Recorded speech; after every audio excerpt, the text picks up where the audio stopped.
Today, Heather's not here, or at least we can't see her. This is ChillPoint.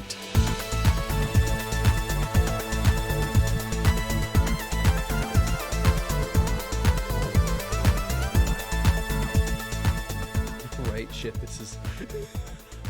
It's live. We're streaming. Yes? Yes.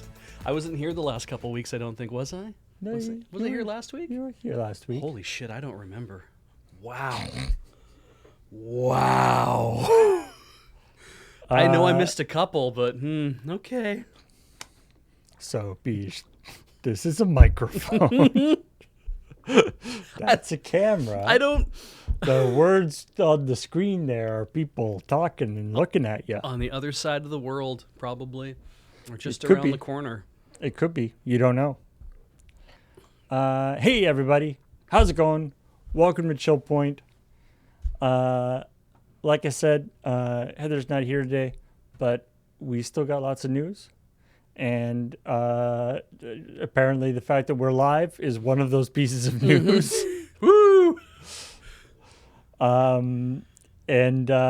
Yes, this is the show where we talk about the week's video game news, and we also talk about the episode of ChillPoint, or Checkpoint, that went up yesterday. Cool. Which, like I said, Heather is currently away, so Graham actually edited that episode. So Yeah, I think you did a pretty good job.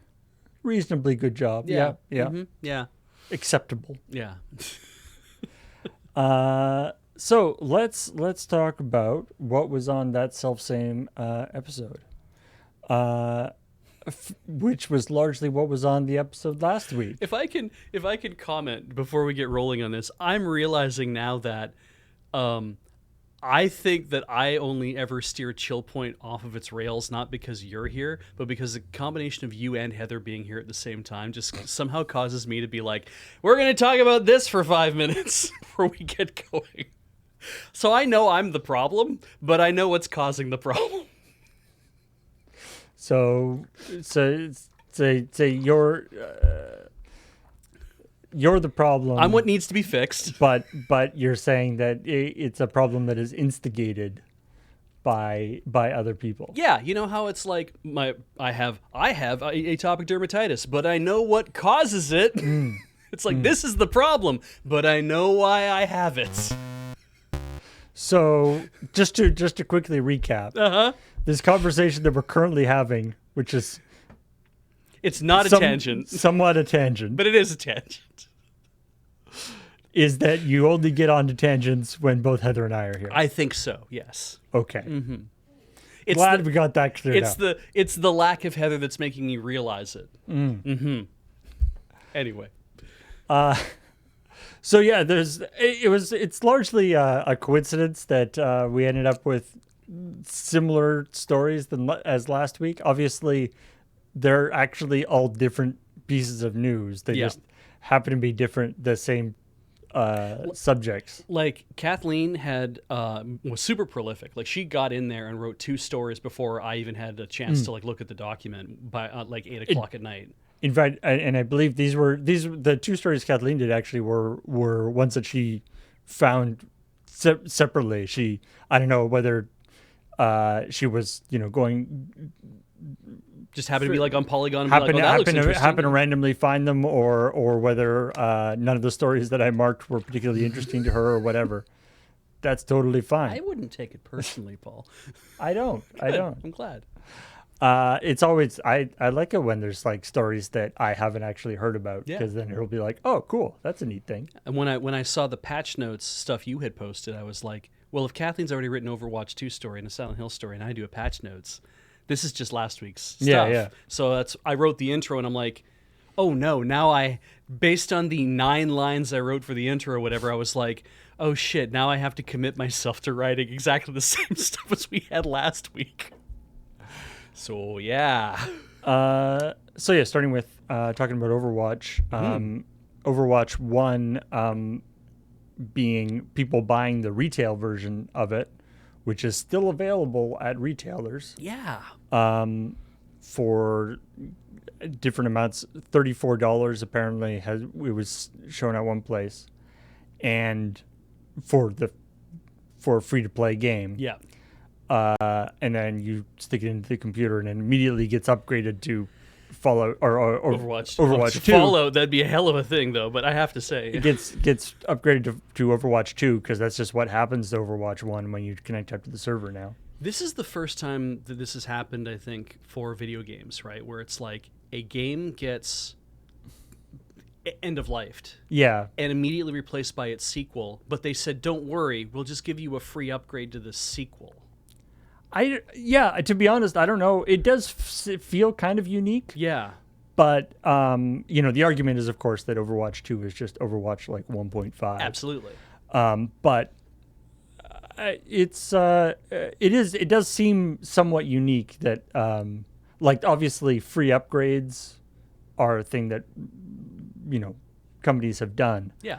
But just the way that they've completely turned off the servers for the old one, and but it would be like, if I don't want to give them any ideas, but like if you have the like whatever the yearly sports franchise, Right. you got your NHL 2K22 or whatever, and it just becomes NHL 2K23, Yeah. 24, 25, 26, and you pay some sort of subscription fee or whatever. There are a lot of people who want that, which is weird.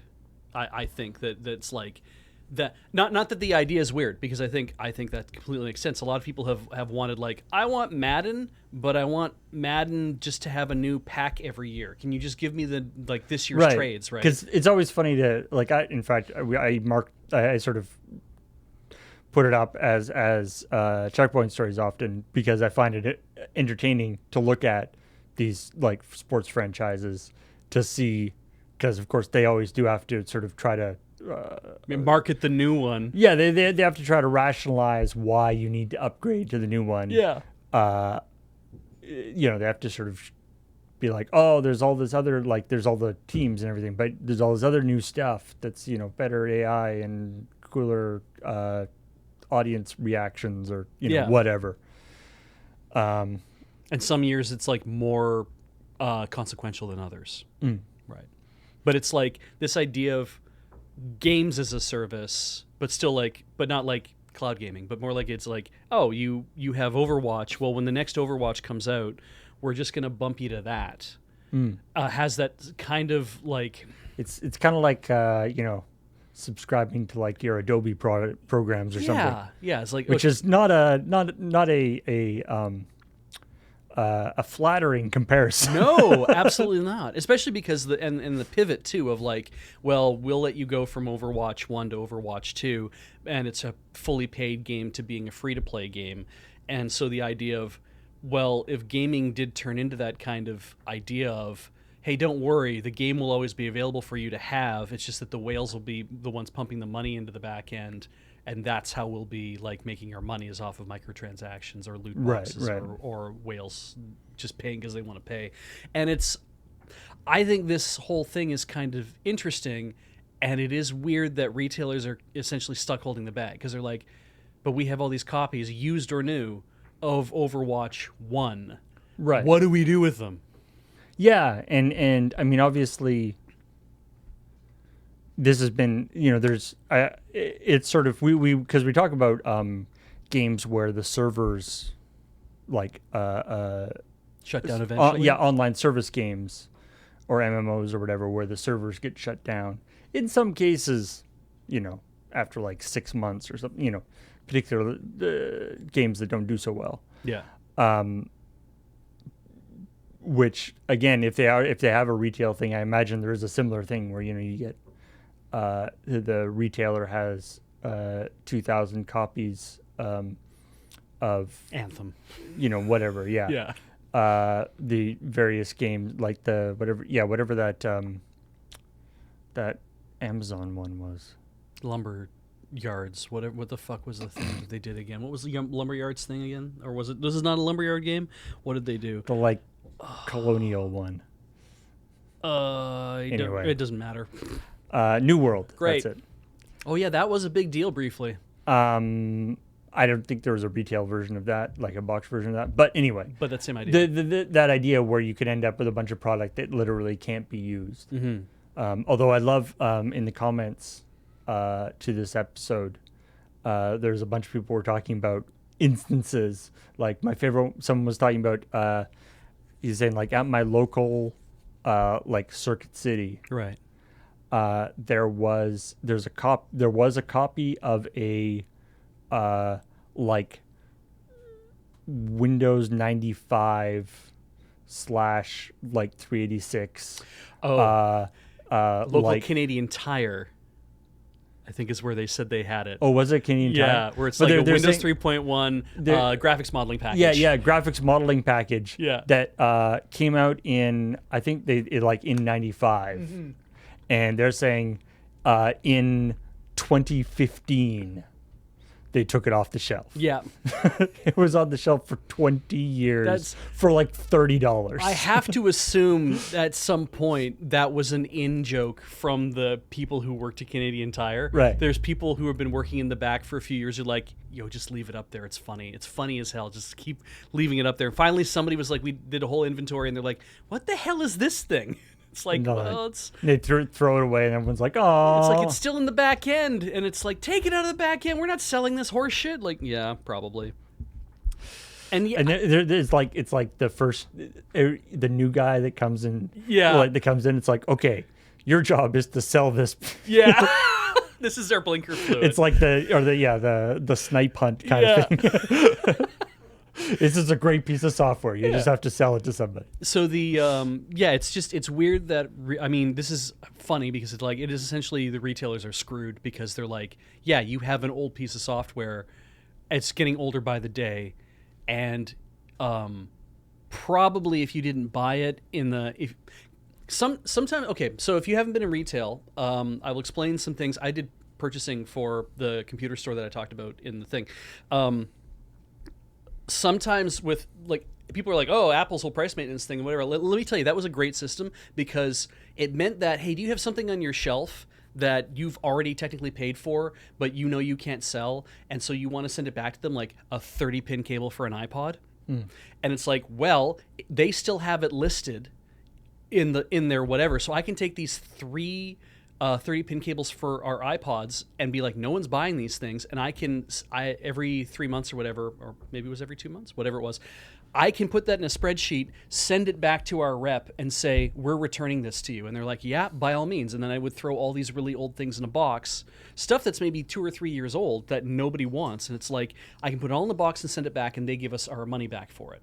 You can't do that with Ingram Micro or Cynix. You can't say, I have this thing. We bought these 3 laptops from you, or these 3 like cases for a MacBook Air that no longer people are buying. It's like, well, tough shit. Those are yours. Now you have to start deep discounting them to get rid of it. So you push them down to like 10% above cost, 5% above cost, 10% below cost. You're just like, I need to get this shit out of the store because I need to get some money back.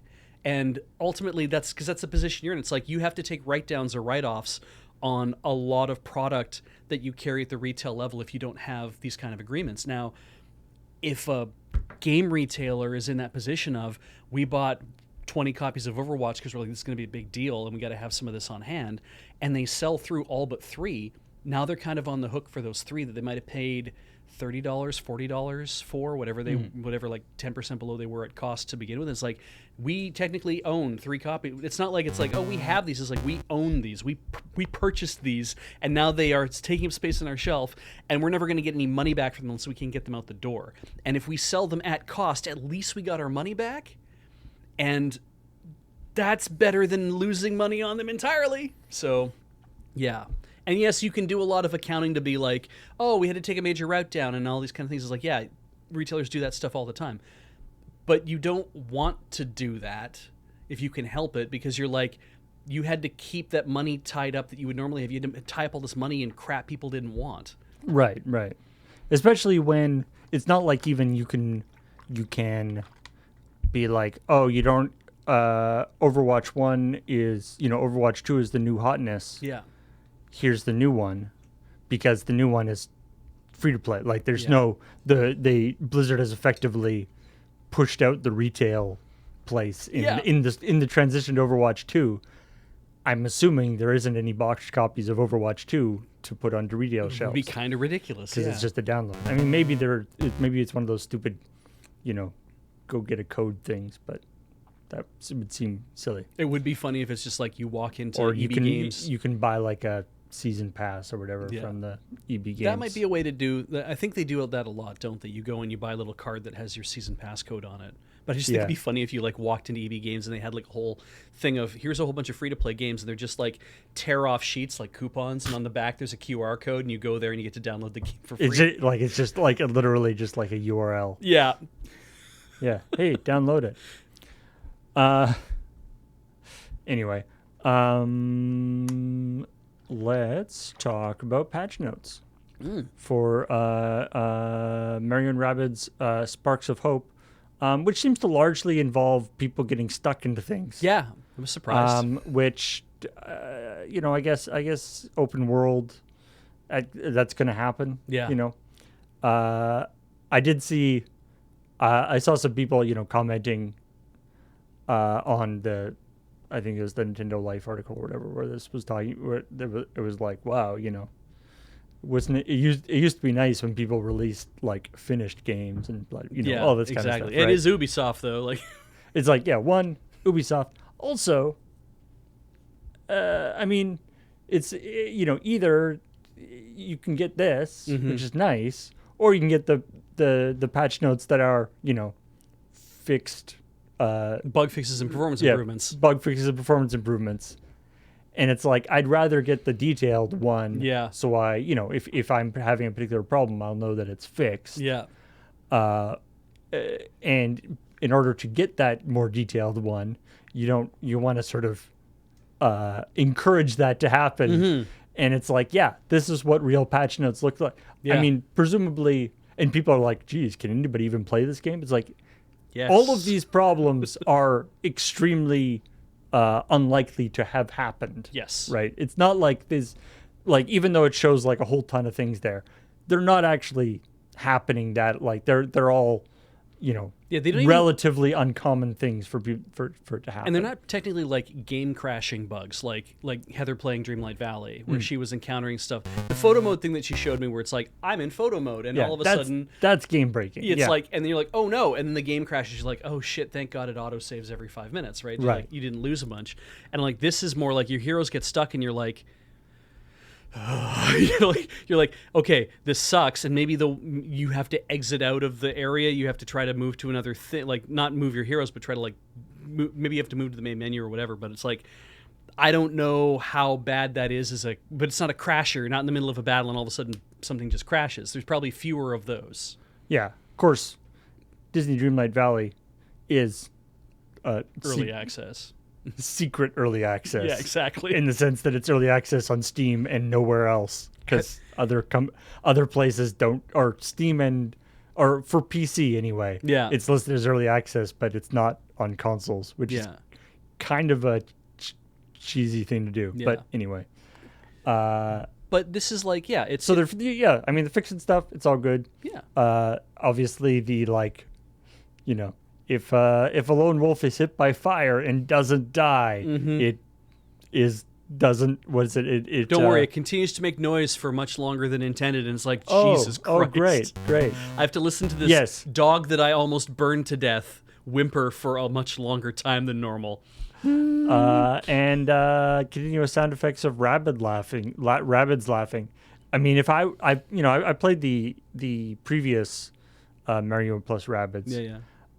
And if I was walking through a thing and I just like heard like random rabid laughter, I would not consider that to be a bug. Right. Like, it's supposed to be in the game. That just happens because there's like weird rabbits in the background everywhere. Yeah. Doing dumb things. So like I wouldn't be surprised that happened. That wouldn't even really register as an error to me. But if it was continuously happening, that would be bad. You'd hope you'd eventually notice. Yeah. What got me too is the list, because this versus Splatoon, because I also did the Splatoon one. And so I was like, Mario and Rabbids is like quite extensive. Like there's a lot of notes. Here's a lot of things we fixed. It's like, okay, cool.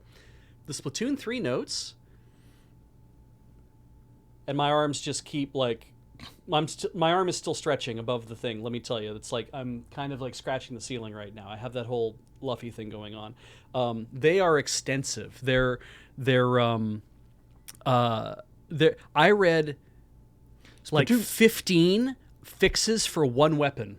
Splatoon has been I have definitely seen Splatoon have been having like they've actually like turned off a couple of weapons because they weren't operating like they've have been having some real problems. There's one the specific ones I noticed was a lot of like when you use this area the blobber. Well, not just the blobber, which was great, but it's like there is one weapon that has an area of effect that is like if you stand below it, you're supposed to get hit, but you don't. Okay, fair. But but also like if you are hiding behind a thin wall, the effect of the weapon still hits you through the thin wall. Thicker wall it wouldn't, but through the thinner wall it would, and it's like all right, clips through. Yeah, that whole like get up to the wall. And so they fixed that for a lot of different things. It was like if you're standing next to a thin wall, then you won't get hit by it anymore. And it's like okay, that's good. That's just a thing of like, the walls have to block. They have to do something. And for as much change the math. For as much complication as there are in getting a regular game to work.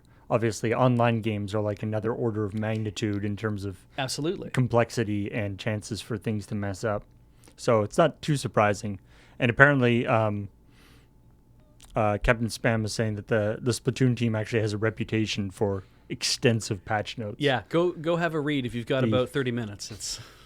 I love I noticed that even before you did it as I noticed that in another story. Or when I was looking at it, speeds up transfers by 0.05 seconds. Mm-hmm. I was like, I mean, fair play to you for optimization, I guess. Yep. Is this something that is happening like a lot? That must be such a huge problem that every little bit is saving them time. Yeah, and also the camera angles. I'm there because there's another story I didn't mark about the new God of War. Right. That they've announced the new God of War is not going to have photo mode when it comes out. Okay.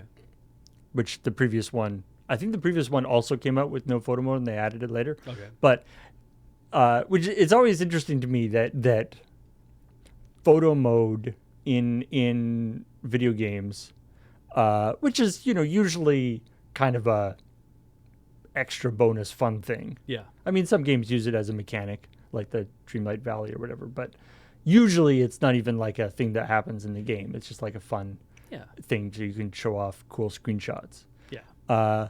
It's always interesting to me that it seems to be surprisingly difficult to get right.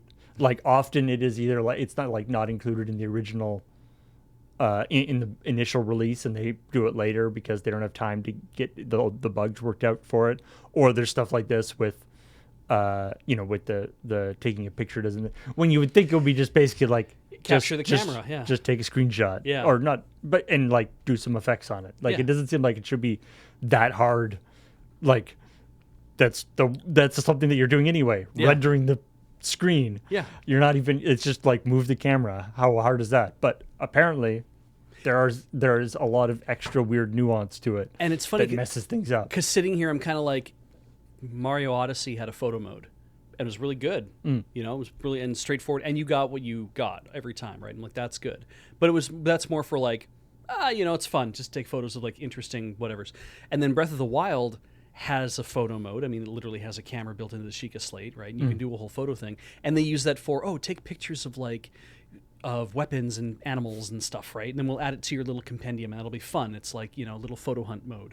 That is like largely inconsequential.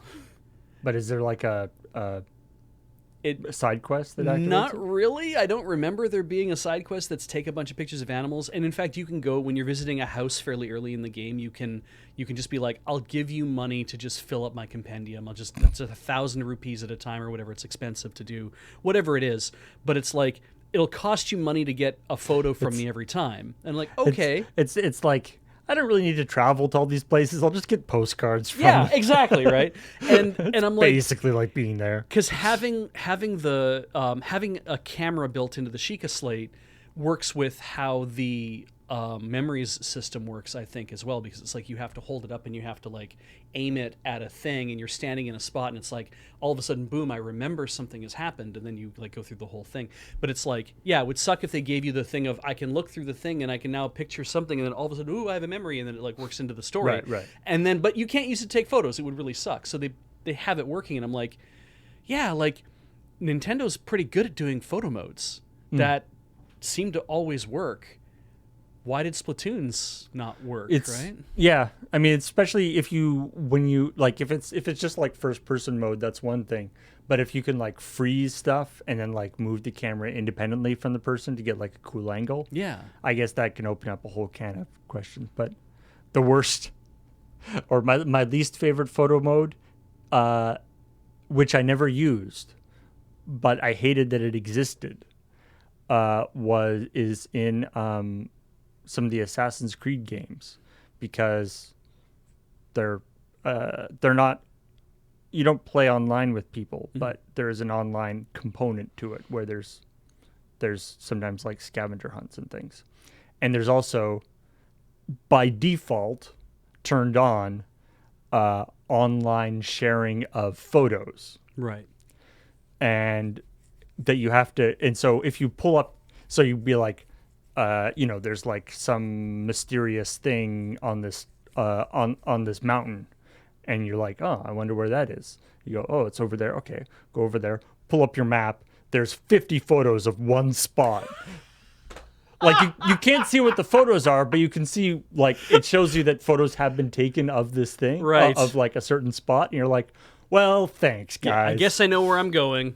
And you can turn those, like you can turn display of photos off, but you have to do that or I think they fixed it, but initially you had to like do that each time when you booted up the game. Yeah. And it was just it was just like I don't want to be, I don't want to have like, all these tourist photos of the like super secret thing that I'm looking for. Yeah, let me turn that part off. That totally spoils the thing. So, anyway, patch notes are great. And they're a good source of silliness. Although, of course, that Bloblobber patch note, there was so much potential. Mm-hmm. I mean, for one thing, Bob Loblaw could have gotten involved. It's true, yeah. Bob Loblaw's Loblaw. Yeah, Bob Loblaw's Loblog talking about the Bloblobber. Yeah. Bloblobber does not lob blobs the way it should. That has now been revised. You can now lob blobs like blob blob blob. Anyway. Oh yeah, that's like fitness trackers identifying secret facility in the real world. That's happened. Yeah. Or different weird stuff like that. Silent Hill 2 has re-entered the Collective consciousness, the discourse, because of all the talk about remakes and stuff. Yeah. And so there's or I should say has re-entered the conversation, and I guess people have started bugging the designer again. That's the thing you can do these days. About there's the scene where the guy's looking in his face in the mirror, and if you turn up the gain way too much, you can see that his eyes are not looking actually at him; they're looking kind of past him. Mm-hmm. And if you kind of squint a little, it looks like maybe he's looking into the camera, as in looking at you, the player. So like, ooh, which is not supported by anything else in the game. But and there isn't really anything else in the game that's like fourth wall breaking. But people are like, ooh, maybe this is a thing. And so Masahiro Ito had to finally be like, I'm so fed up with this. Yeah. This is not a thing. But of course, doesn't matter what you say. Doesn't matter what you say. We can interpret it however we want, I guess. Yeah. Although, and shout outs to Kathleen, for giving me an excuse to use my safe search graphic again. Wasn't my fault this time. Yeah, I haven't used that for a while, and I certainly haven't used it for a non-beige story in a while.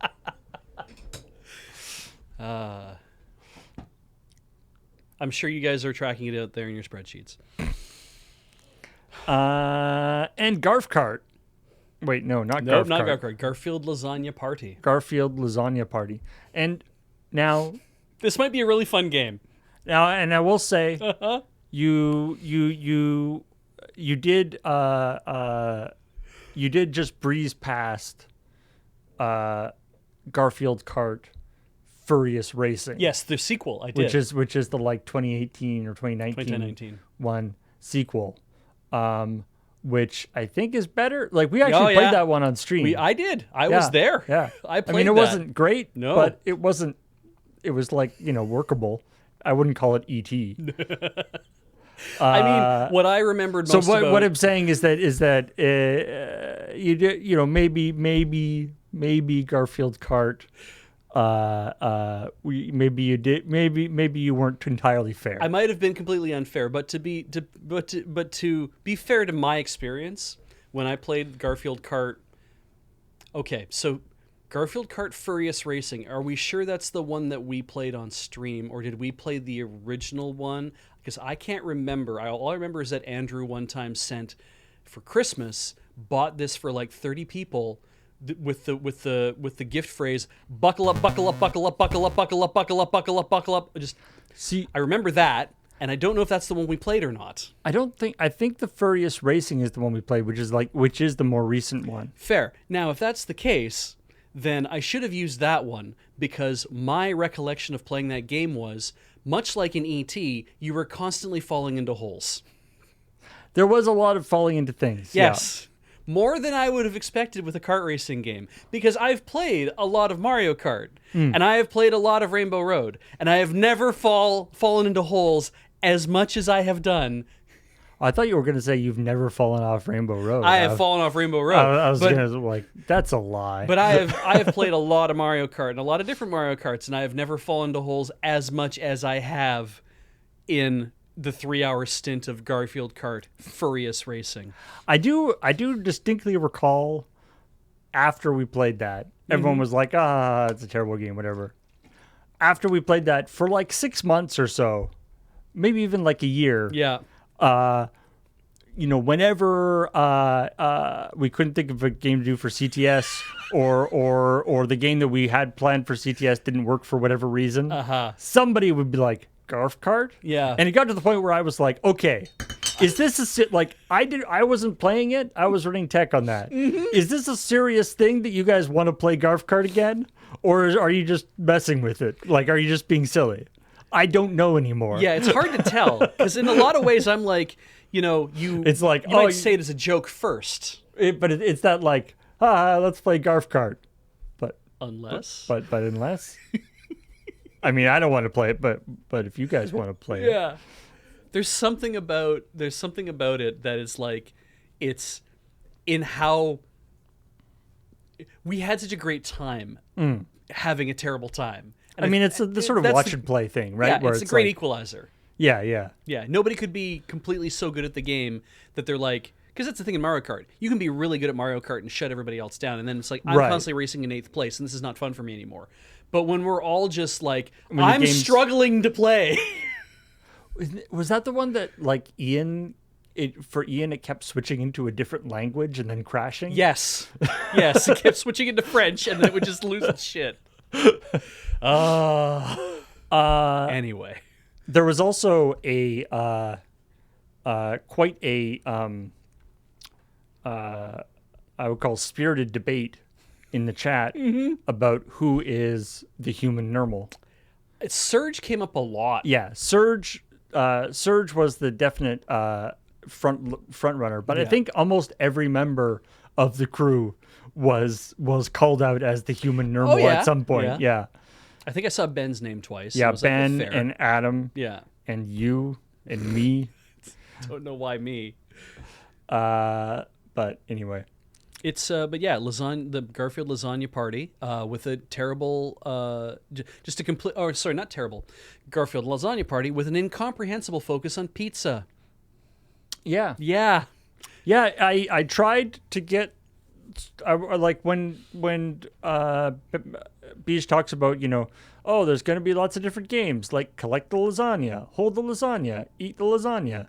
I was like, I wanted to put a shot Picture of that. a shot of game of one of the games involving a lasagna, and I found like 5 or 6 gameplay screenshots.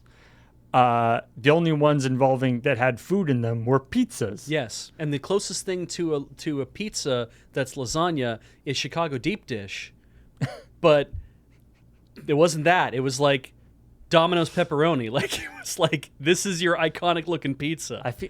I feel like, yeah, I it's weird that Garfield hasn't tackled the like Chicago deep dish pizza the continuum controversy. therein, right? Yeah, Yeah. I feel like that would be right up his alley.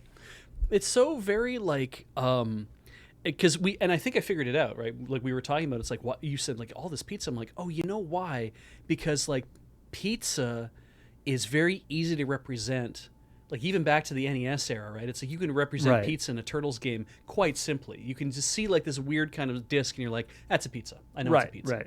Yeah, it has an easy sort of iconic representation. Yeah. Whereas lasagna, it's like I was saying how even in Garfield comics, I might see a panel of lasagna, like in the newspaper. Go with me on this, where it's black and white. We used to read things in black and white, kids. You'd see lasagna, and you're not clear on whether is that a pan of lasagna, is that Garfield's own like bed with his blanket in it, or is it a litter box? Because the lines above it don't always help. So you're kind of like, what is this? And he starts eating it, and you're like, I think that's lasagna. But I've seen him also pick it up and eat it like this, and I'm like, what?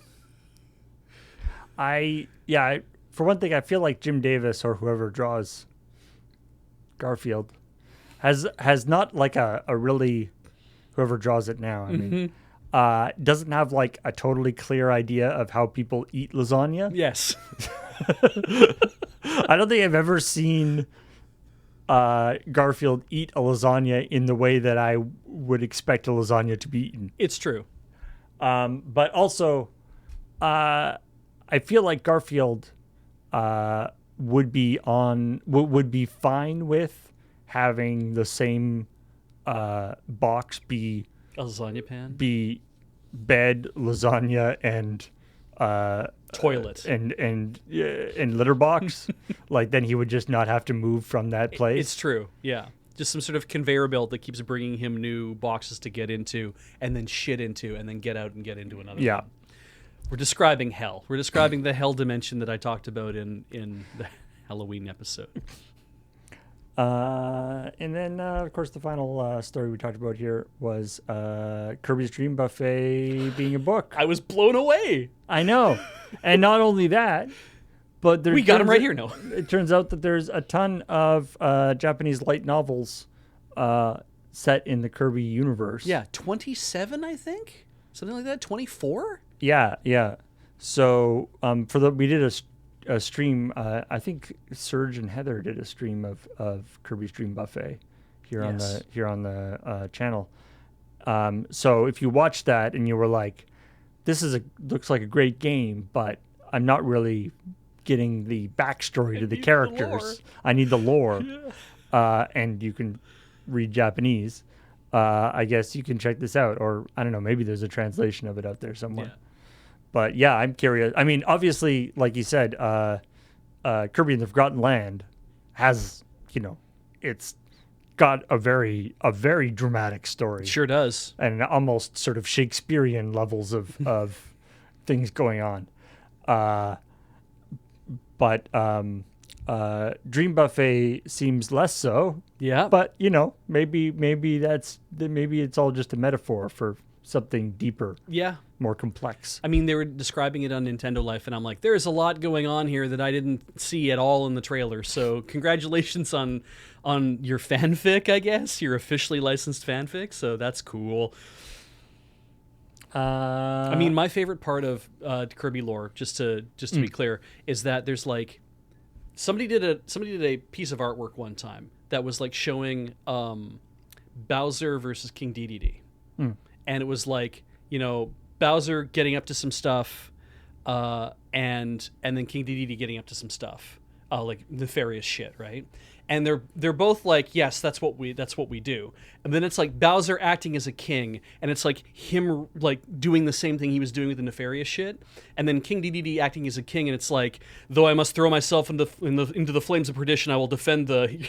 It's like he's like super fucking noble, and you don't get that from the games generally. Well, but I mean, you see that in Forgotten Land. In Forgotten Land, yeah.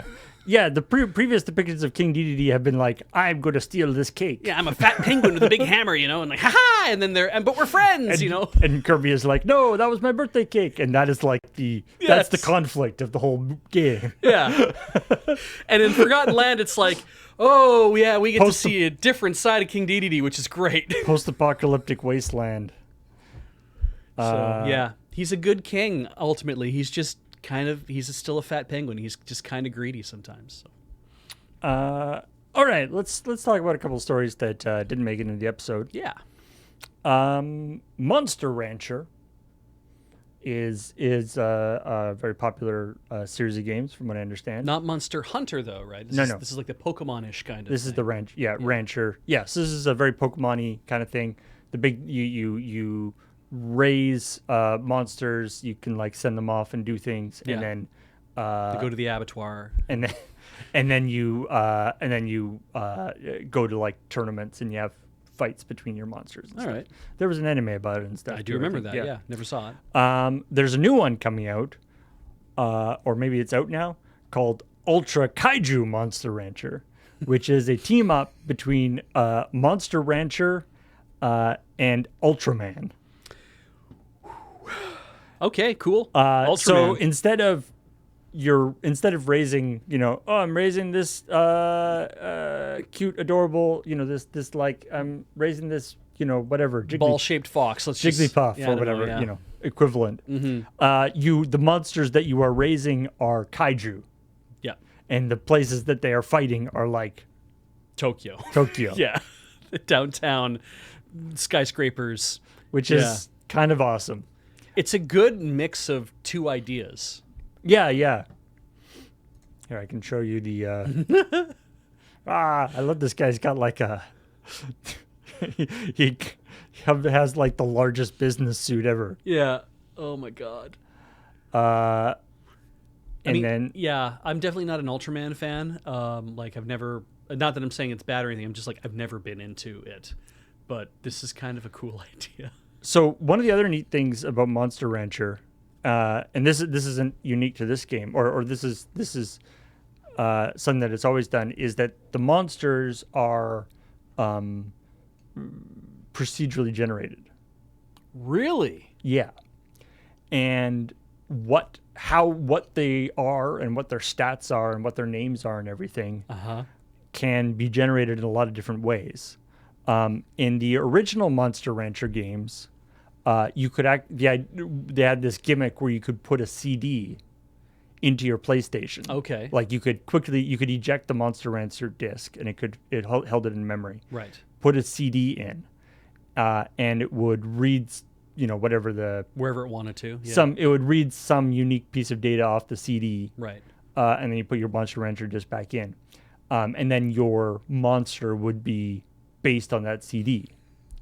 And it was unique to that CD. Yeah. But also specific. So anybody who, had Dark Side of the Moon, who put, Big Shiny Tunes, whatever, will get the same monster. Yes. So it uses the CD as like the seed for the procedural generation. It's like when you go to Grace Note, and it's like I can look up any disc that I want, and if I put that disc inside, it's like, yeah, Grace Note understands what disc that is, because each album, I shouldn't say disc, I should say each album has its own unique number that's encoded onto the CD. Right. Yeah. So they've done various things since that in different ways. Obviously, this new one, you don't have a CD thing on your Switch. Right. So the new system, what they do, one, you can just put in any arbitrary. You can just like Put in your own seed. you can put in a seed. Okay. So you can be like, whatever. Yeah. I am the best. Yeah. And then 8008 LE55. Yeah. right. You can do whatever you want, and you'll get a monster. And anybody else who puts that same code in will get the same monster. Nice. Or the other place that it can go for these things is it can use the NFC reader Okay. to pull in, so you can put an amiibo on it. Nice. And it doesn't use the amiibo for its amiibo capabilities, but it just uses it as a unique ID. Okay. So you can put an amiibo, or you can put anything that the Switch can read. So you could put like your whatever, your credit card, your like door pass, or whatever, anything that has some sort of NFC code. Right. It can use and turn that into a monster. It's a gimmick. It's just basically a gimmicky way of getting a random seed. Yeah. But it's super fun. God, sorry, tangent. I just realized if the Switch has an NFC reader underneath like the right stick, which is usually where you're supposed to tap those things, I'm just like, oh Jesus, does that mean that they could have set up like tap to pay? Does RFID work the same as an NFC chip? Are they actually compatible? Could you be like, I'm here to pay for something on the eShop.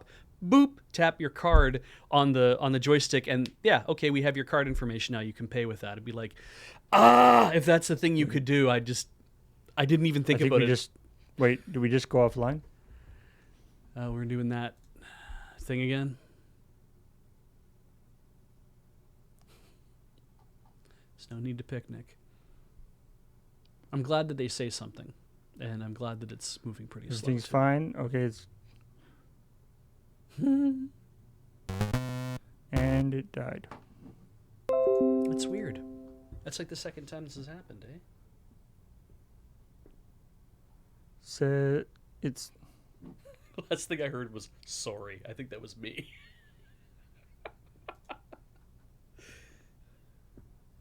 and we're back. All right. Weird.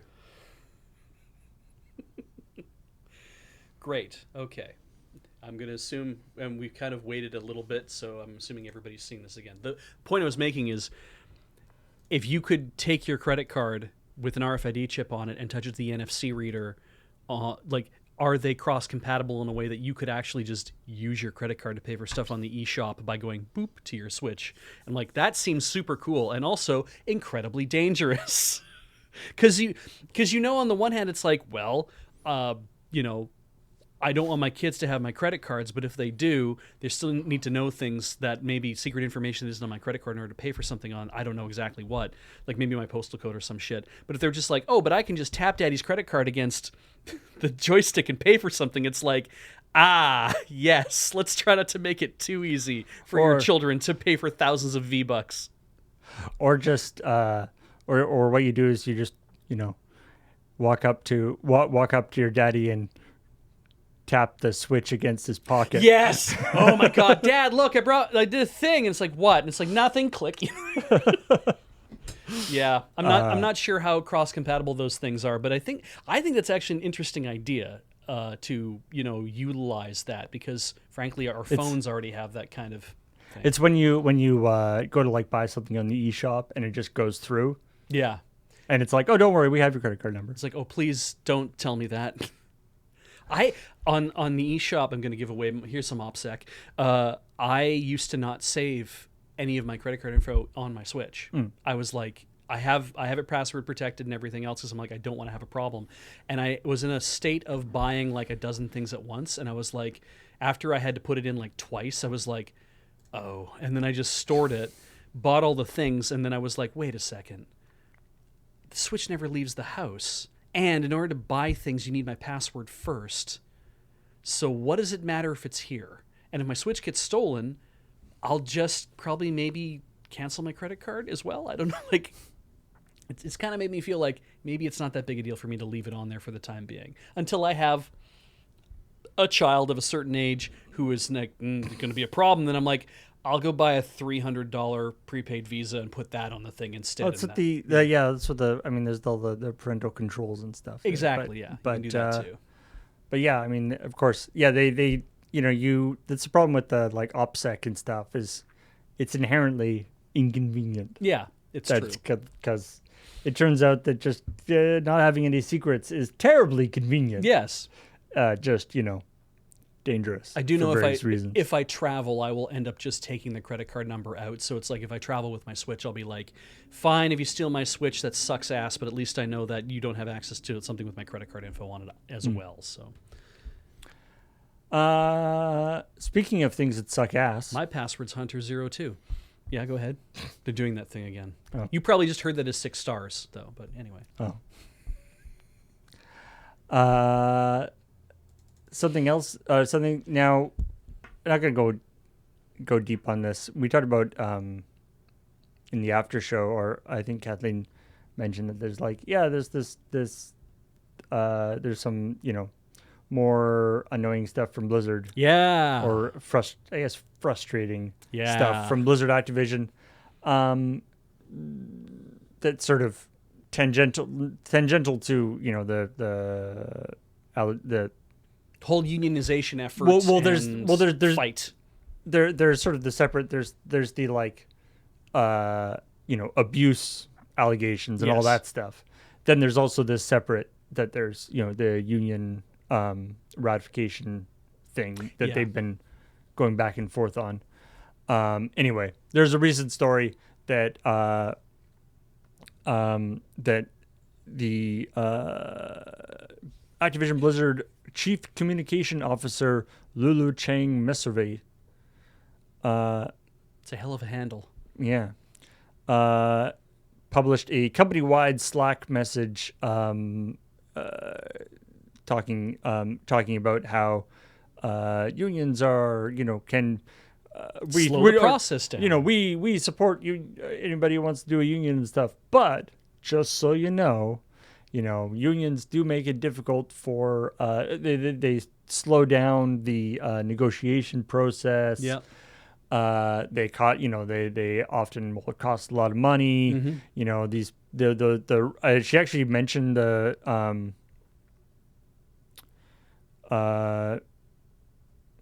I think she mentioned Raven Software. Oh, really? I read most of the article, but I was just looking for details, and I was like, I don't want to write this week. I don't feel like it, so I didn't read the whole thing. And so we prefer this whole thing of like we prefer to have a direct communication with our employees rather than having to go through a third party and stuff. And it's like we prefer to have a less balanced negotiation. You know how it is. Setup. Yeah. The person who's asking you for money being like, oh, let's talk about this. And like, why would we? Yeah. It's like, why would it be that the union negotiations take longer than the negotiations with individual people? Could it be that they're asking for more and they don't, they actually they can back it up? And the balance of power there is all of a sudden a little more equal. So, and of course, what was great about this is this was done in a private Slack channel, or not a private Slack channel, but a protected Slack channel that only certain people could post to, only executives could post to, because it was like an announcement channel or whatever, right? So you end up with this to be like, we're, we want to make sure that we keep the lines of communication open. We have a dialogue between people on a locked Slack post. Yeah. The only way people could respond was through like emotes, which you can do with Slack, which apparently they did excessively. And to be clear, it's like it's a locked Slack channel that only executives can post to, but that all the employees are allowed to read. That's the point of it. It's like announcements, right? Like, which apparently in a sort of trying to make nice out of it, this article says they communicated their responses with emojis, and then the Messervy said, or she was Mesri was met with many negative emojis, which she later acknowledged. She actually responded like, "I can hear the booing from here. Great. And I have registered the disappointed dog emojis."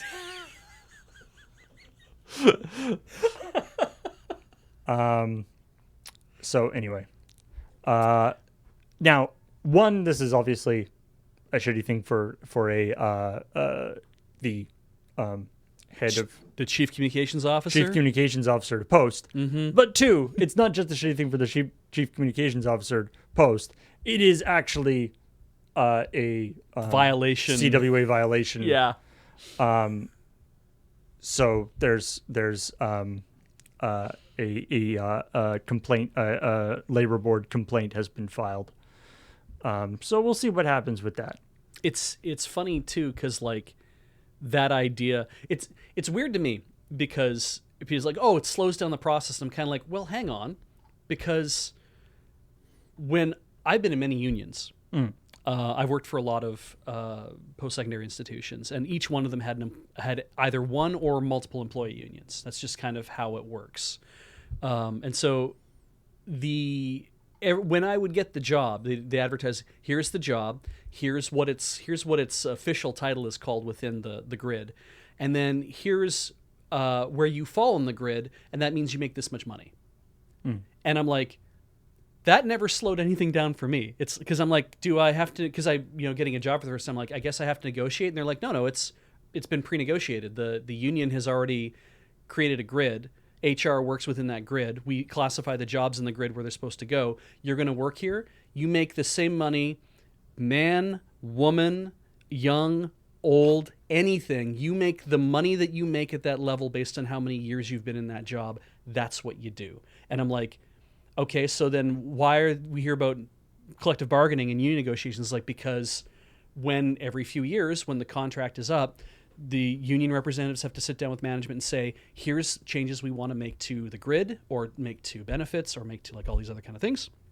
And then me as an employee, I'm like, good, you do that. I'm just going to keep working. Right. And then like 3 months later, I'll hear back and be like, we finally ratified. I'm like, hooray, what did I get? And then I just look at the thing. It's like, oh, you can now use right. You can now do how much work it would be to actually do it all yourself. Exactly, right? And it's like, because some people don't care. Like, I've met people who are kind of like, shit, I just want to come to work and do my job, and I don't want to ask for a 5% raise every time I need a raise and stuff. Right. It's like, no, you're on a track, and after a year you're going to make this much more money, and after 3 years you're going to make this much more money, and the track just kind of keeps moving. And don't worry, if we need cost of living increase, we have these 5 people who just go in and say, sorry, we need a larger pay because inflation's gone up, so we're going to sit here and argue with that until you give us most or all of it.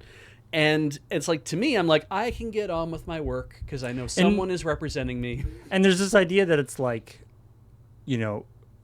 rather than being the straight, manage person versus person, now it's dealing with now it's dealing with an organization. That's no fun. But it's hiding the fact that it was like the sort of management structure, has a whole infrastructure and people whose job it is to do these negotiations and stuff. Professional negotiators. Right. So it's already like organization versus person. Now it's just organization versus organization. Anyway. Yeah. There is actually a response here, which is great. They've actually this story has been updated since I saw it last, with a response from Messervy from the responding to the CWA allegation filing. Unlike the CWA, we believe in open and honest discussion with employees about unionization and ensuring that team members have access to a diverse range of perspectives. The ABK Press channel on Slack is like a standard company newsroom used to share updates with employees on a wide range of topics. These include, in this case, independent data from Bloomberg and the U.S. Department of Labor. ABK has a right as an employer and owes it to our employees to share where we stand on these issues. Employees have many Slack channels where they have expressed their own point of view quite as well. I'm guessing they have expressed their points of view quite excessively. Yeah.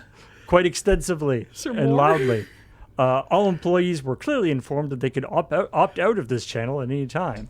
We will not be intimidated into withholding facts from our team because of a bogus union complaint. So the premise is that they weren't saying that being part of a union would slow down negotiations. No. They were just Reiterating facts. they were just passing along this study that Bloomberg did, saying that on average union negotiations take 50% longer than individual negotiations. Definitely no bias built into why they shared that there either. I'm sure they're sharing lots of pro-union stuff there as well. Yeah. I don't know how you can be chief communications officer of a multi-billion-dollar company and misunderstand the idea of sometimes you need to stop communicating. I also love that it's like all employees were clearly informed they could opt out of the channel. It's like, you didn't have to listen to me. Yeah. I'm just telling you what we in the C-level all think about you and your relationship to us as the people who own your fucking lives. Wow. That is some I don't it's the kind of thing where I'm like, boy, if this Microsoft merger goes through, I do wonder if someone at Microsoft is going to be like, yo, hey, you can't have your job anymore because you don't know when to stop talking. I love this. I bet Microsoft is like, this is amazing. Yeah, it's going to drive the price down. It's like, it's going to drive the price down, and they're making us, Microsoft, look like the good guys here.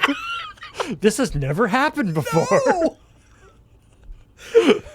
Whew.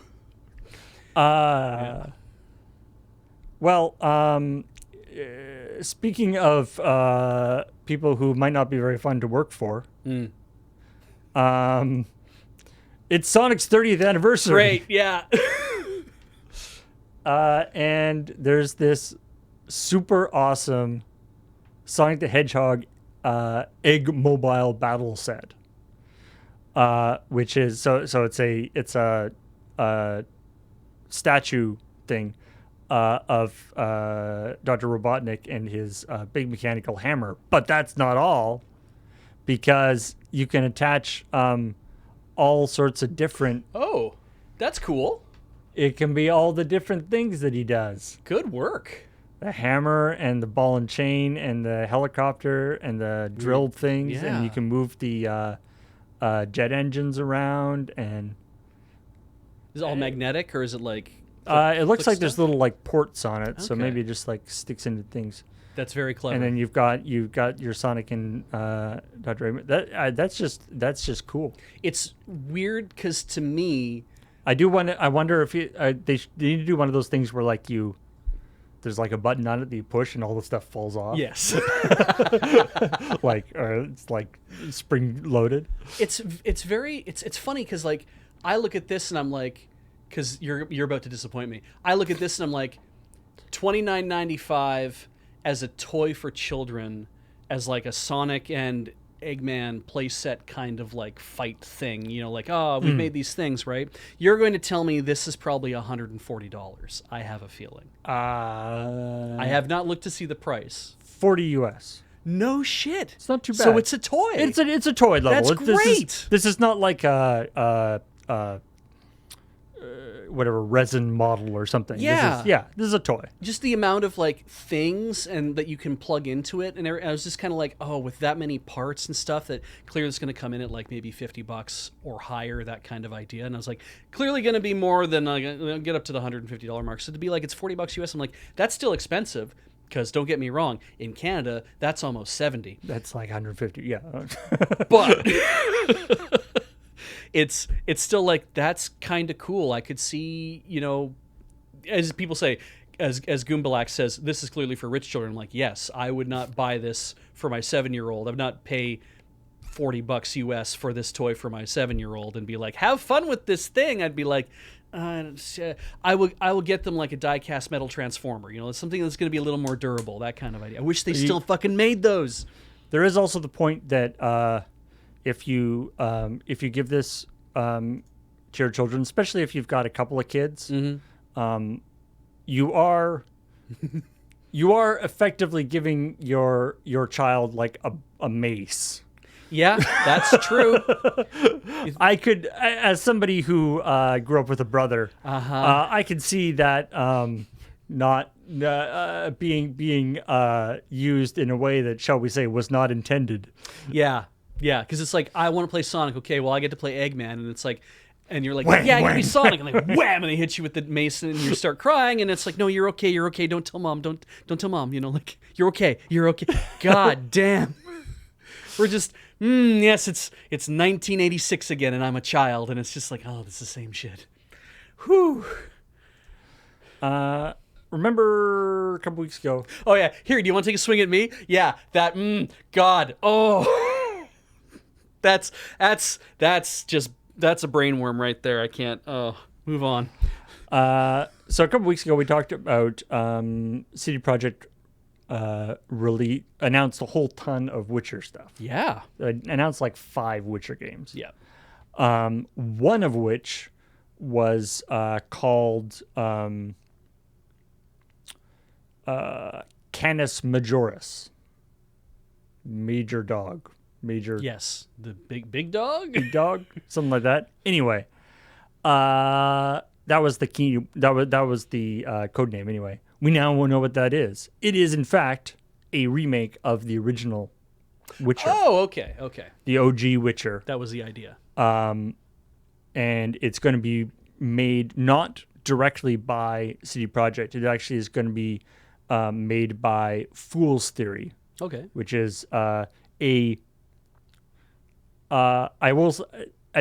separate company, but a separate company that is made largely of people who used to work at CD Projekt. So it's not as separate as you might think. It's kind of like the relationship between like BioWare and Beamdog, where Beamdog was like several people who used to work for BioWare, if I remember correctly, and they got a hold of like Baldur's Gate and whatnot, made enhanced editions and all that before they struck on their own. So yeah, they haven't. They're saying The Witcher was the first game they ever made. CD Projekt, first game they ever made. It was a big moment for us, going back and remaking it for next gen gamers. It feels just as big, if not bigger. It seems cool. Like, I mean, obviously, Witcher 3. Kind of the standard for has Witcher gotten games. and it's gotten huge accolades. People throw around best game of all time kind of things. Has for its own spin-off card game, like. But I have heard, it's like any of these things where it's like, oh man, Witcher 3, but I better play the other ones first. And then you play Witcher 1 and you're like, I don't know if I want to play this game. Like, it's a lot of these games where it's like, at the time that it came out, it was great, but in hindsight, maybe. PM Aver says, honestly good, because Witcher 1 controls and plays like hot garbage. Good writing, though. And it's like, that's a lot of that's always a great take all reason the to things you learned from the new one and apply it back so the mechanics are a little better. I think that's always a great reason to, like, if you know that a game is like an unpolished gem, if you're like, boy, this game had some really cool ideas and some great writing and great set pieces and like all this other kind of stuff, but there are a lot of like quality of life issues or control issues or whatever. It's like, well, what if we redo that?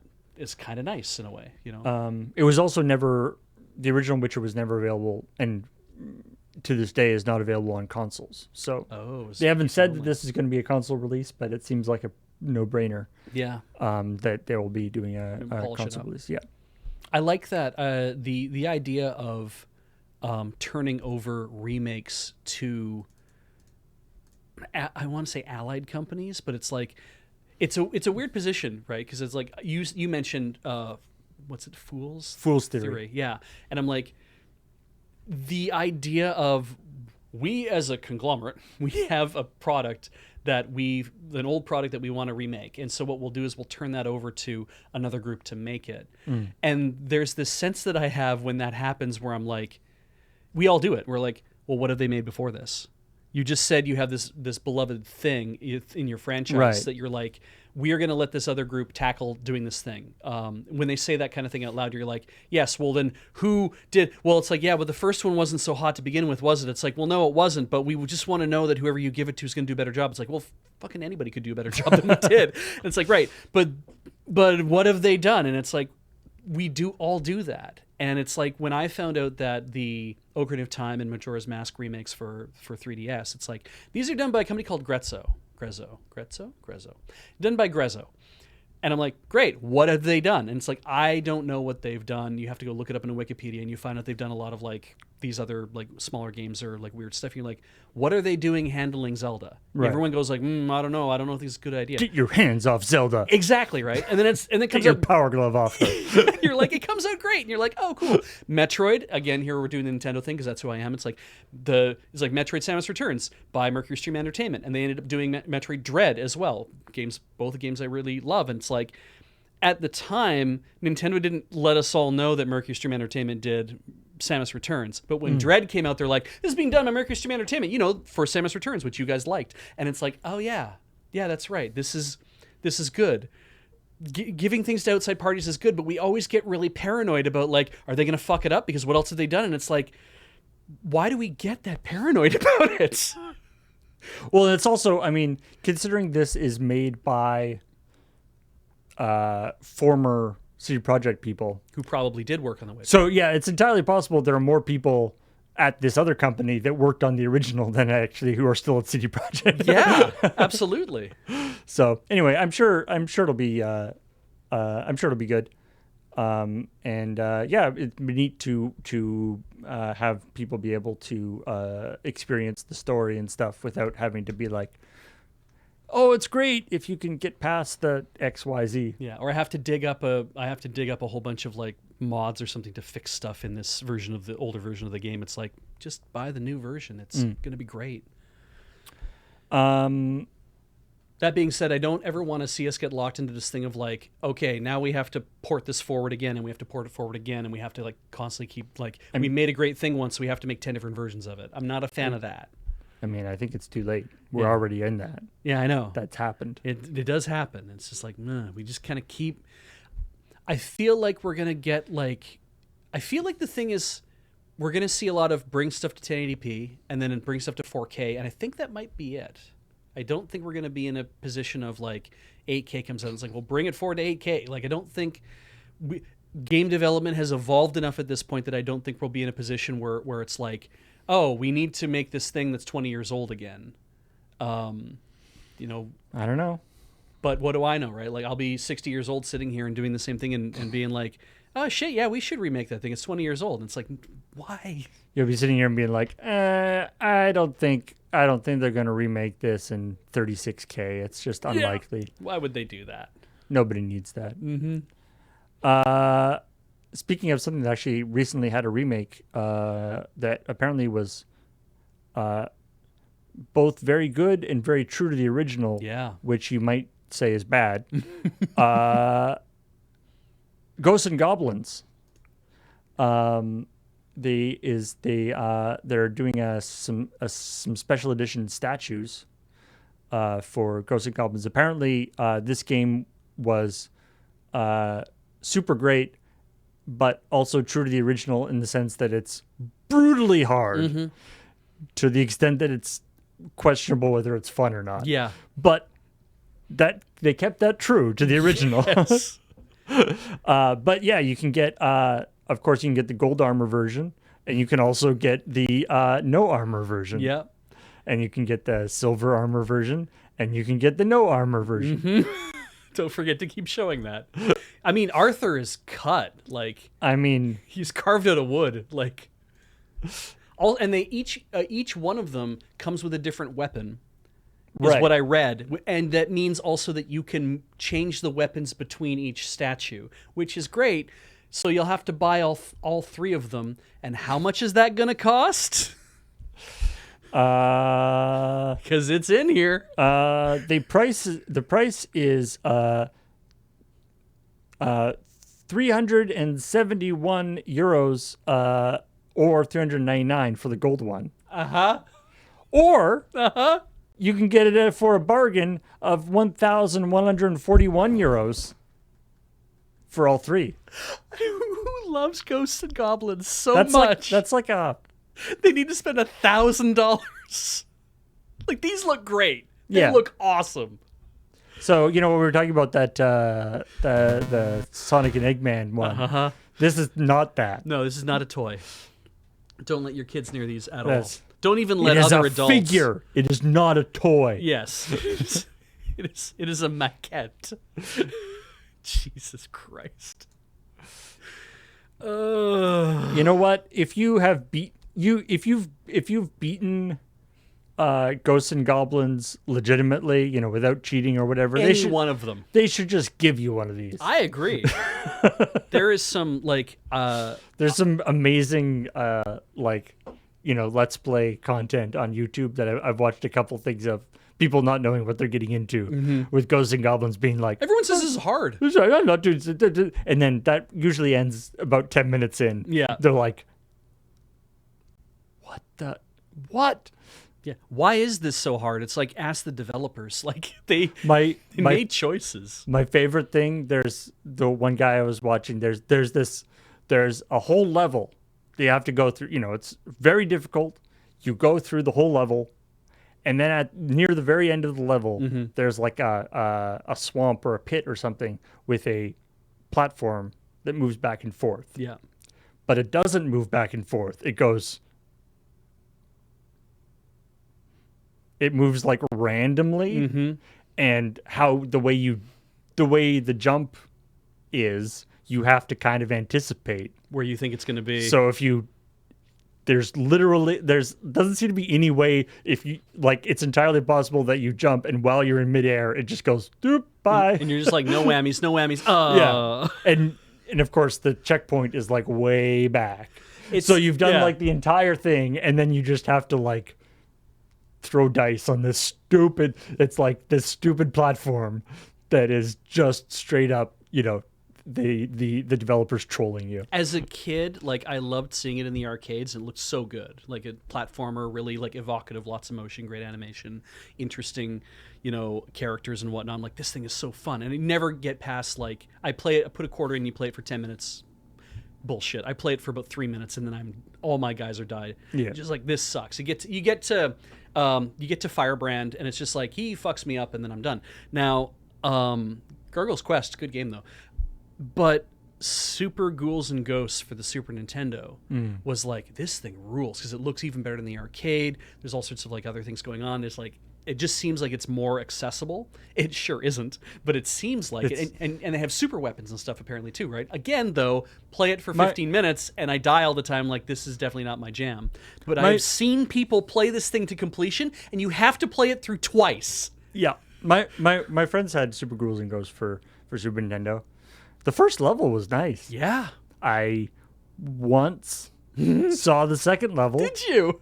It's like a ghost ship, and it's really, really hard. Yeah, great. And by that time, you only have like one life, because lives were still a thing at that point. Yeah. Good times. Good times. Yeah. But it's the kind of game, though. It's brilliantly made in a sort of slightly deceptive way. Yeah. Where you play it and you get super frustrated and annoyed with it because of all the stuff. Yeah. But then when you like think about it in hindsight, you'd be like, you sort of go, like, that wasn't that tough. I bet I could probably do it now. Yeah, yeah. You know, you forget. You think it's just like, oh, you just, you know, jump and attack and do all this stuff. Like, you know, you figure it out. You forget about all the bull crap. Yeah. And just the way it's designed. And as I point out, one of the no air control, like when you you jump, you're locked in however you jumped. Yeah. Which means stuff like platforms that don't move predictably. And to like groups of kids who basically were weaned on Mario, it's like, it does not feel, because a lot of things, right? It's like, hey, I'm supposed to get power-ups. I'm supposed to be able to change my weapon, or I'm supposed to be able to like get my armor back or whatever. And it's like, great, when do those show up? It's like, it could be any time. It's like, well, aren't there like, hey, Mario has like, this is a mushroom block, and then this is a one-up block, and this is like, you know, this is where I get my star. It's like, no, That's not how this works. The place where in the last 10 run-throughs there's been a power-up. Oh, it's a zombie this time. Yeah. Or it's like a pot that you hit and it opens up and it's points. And it's like, who fucking needs... Nobody needs points. Points do nothing. Yeah. Points are... That should have been the thing where it's like... That's the point where we should have realized that in video games, points shouldn't matter and have never mattered. What always matters is how fast can you get through a game by glitching your way through it. That's the only thing that has ever mattered to video gamers. Yeah, anyway. I'm not saying, obviously lots of people have beaten Ghosts and Goblins. Yeah. People are ridiculously good at video games. True. But it's like my favorite description of a video game or a retro game like that is I saw this article about Double Dragon 2, which is again one of these notoriously difficult games. And Arcade or NES? I'm not sure which. Doesn't one. matter. Yeah. But the article started.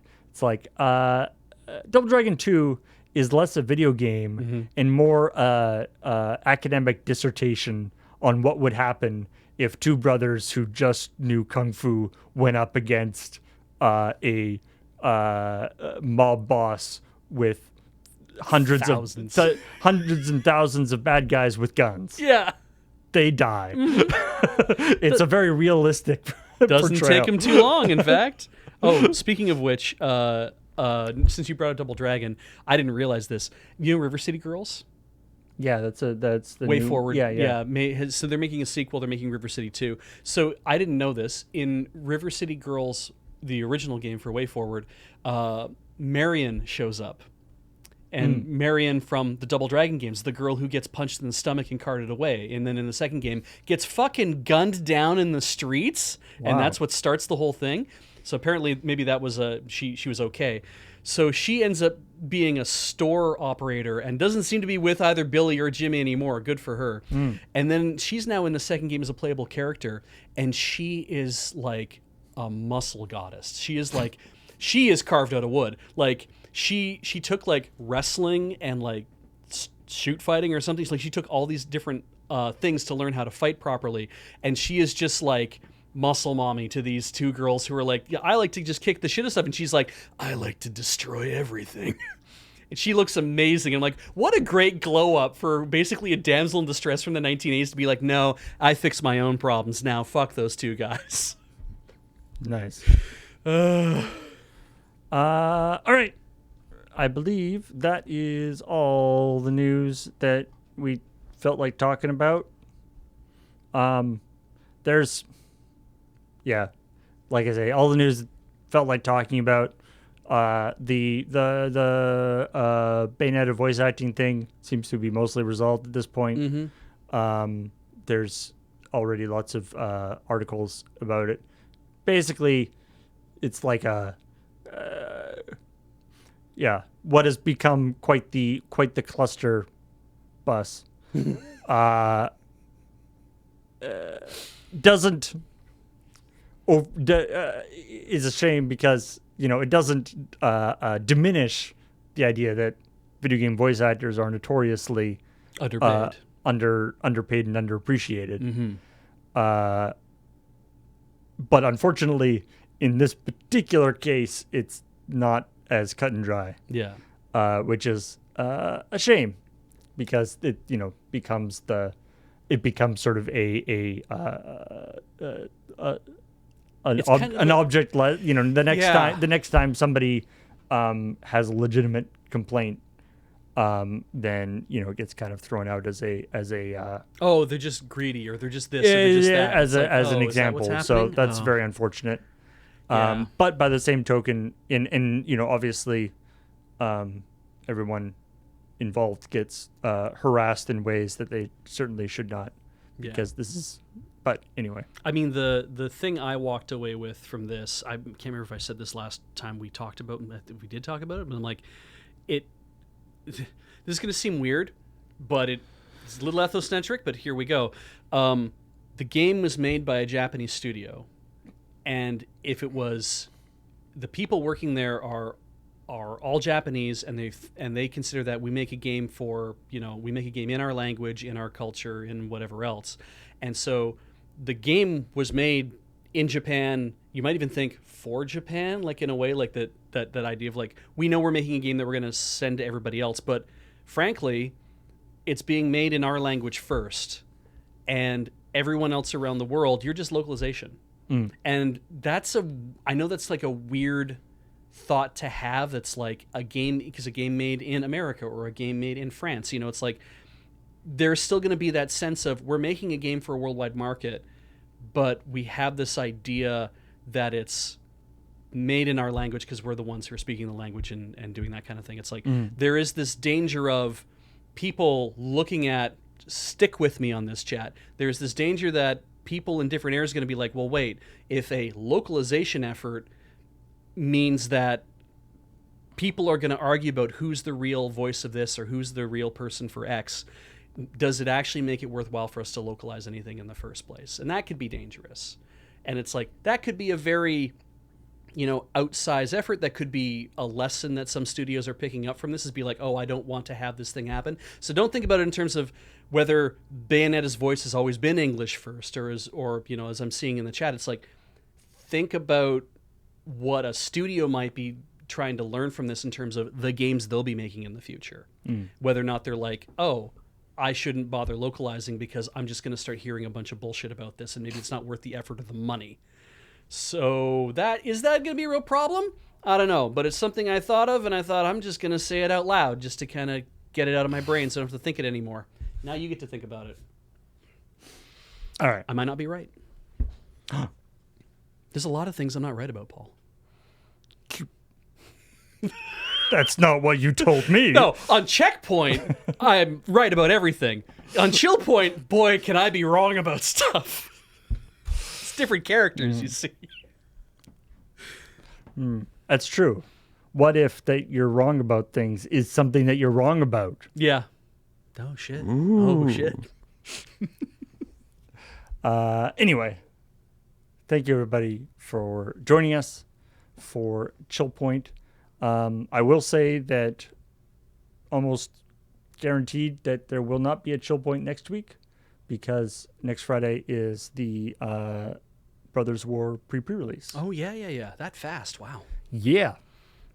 And then after that, we're into Desert Bus times. So it might be a little bit before we have another ChillPoint, but I'm sure it'll be fine. There's not going to be anything interesting happening in the video game world in the next 2 or 3 weeks. Should be no problem. But thanks, everybody, for watching, and we will see you again when we see you. Bye. Bye.